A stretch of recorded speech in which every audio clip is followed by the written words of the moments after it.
the end of the day, this is what everyone in this room wants who's going to college. This is a college acceptance letter. The thing you don't want is one that comes back to say, we think you're a great kid, but you didn't get in. That's not the one you want. You want the one that says, you have congratulated. If it opens in the first line, if it has the word congratulations, you got it. If the opening line says, we think you're a very nice candidate, I didn't get that one. So this is what you want. Now, in order to get this, you got to put together all these pieces. So today we're really talking about the academic piece, but that's only one piece to the real puzzle of getting in. Approximately 4,276 colleges and universities in the United States, 2,582 four-year colleges and universities, 105 HBCUs. This is what you got to do. You got to fill out one of these. You can download it from the website, but what you need to do is start identifying your schools. You can download it right here. Oh, yeah, accessandequity.org. You can go to the blog and you can download this form. What's important, and the form's going to be blank when you download it. What's important is that you decide what schools, what's your first choice, second choice, third choice, fourth choice, fifth, and what's your safety school.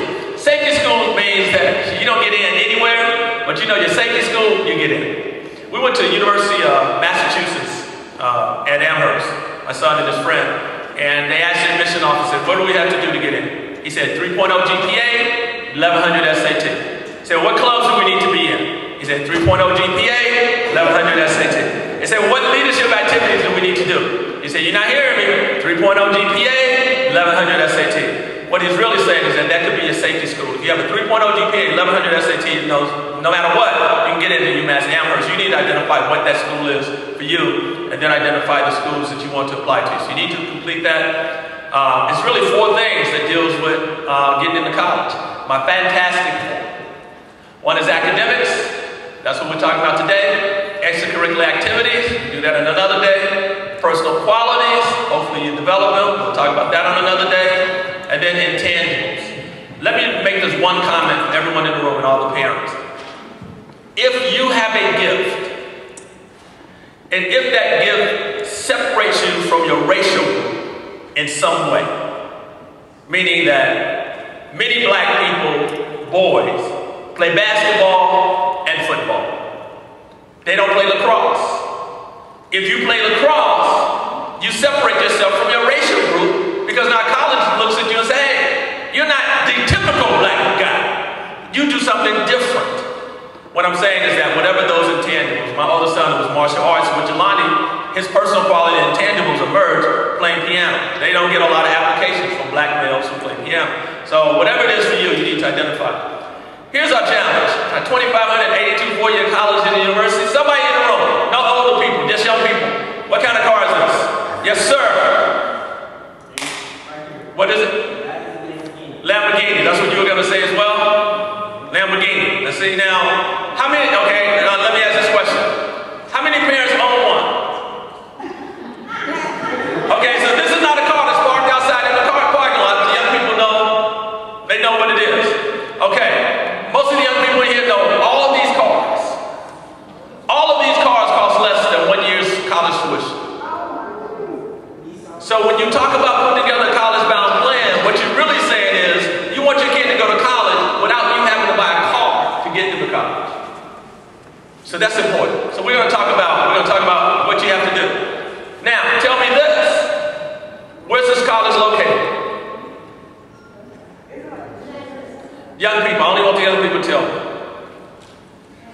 Where's the college located?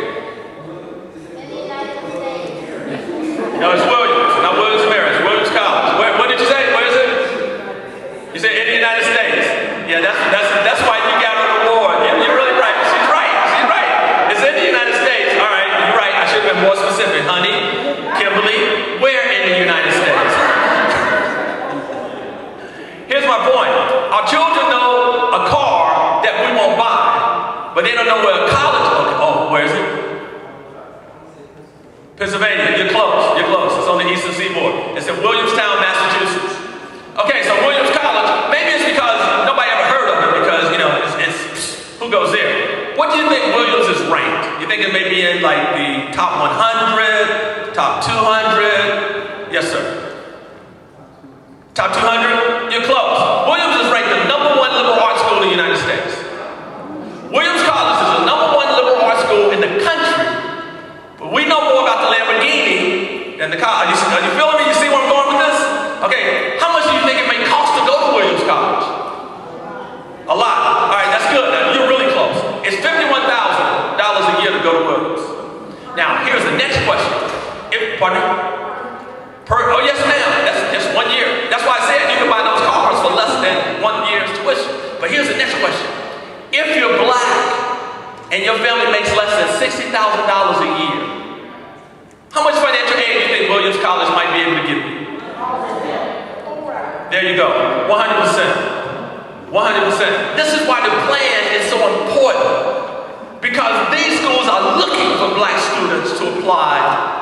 But they're not the ones that are going to be at the college fair. They're not the ones that counselors even tell our children about. So that's what I want to talk about. Here's really what I want you to know. Here are the top 10 major colleges and universities in the United States. I want everyone in here to be able to apply. And if you're making the honor roll consistently, you're one of the Marcus Award winners, these schools should be on your radar. The numbers here, those are the percentage of students who get accepted. Harvard gets 22,000 applications, 7% gets in. But here's the other thing. Harvard accepts 7% of all students. They might accept 35% of black students. And the reason?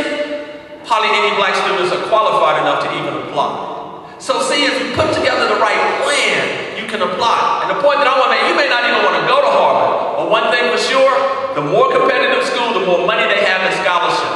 And the less you have to take out in loans because they give you full need. So it's Harvard, Princeton, Yale, Columbia, Caltech, MIT, Stanford, University of Chicago, and Penn. They're all tied at number 5, and Duke is number 10. Here's what Williams College is. My oldest son, here's where he is. He's at Amherst College in Amherst, Massachusetts. Williams is ranked number 1. Swarthmore, Pomona College, Middlebury, Bowdoin, Carleton, Wellesley, Claremont, Haverford. I guarantee you, at most of the schools in Georgia, you will never hear these college names. The counselors don't tell our children about them. We don't know anything about them. All of those schools are looking for highly qualified black students to be part of their admissions pool. Several of these schools invite black students every year for a free weekend. They pay your airfare, they pay your transportation costs, they can pay your room and board just for their diversity weekend. So those are the top 10 liberal arts. These are the top 10 HBCUs. Remember, there's over 2,500 colleges. This is just 30. 10 major, 10 liberal arts, 10 HBCUs. Yes, ma'am. You want me to go back? You want to see that one? You didn't get them all.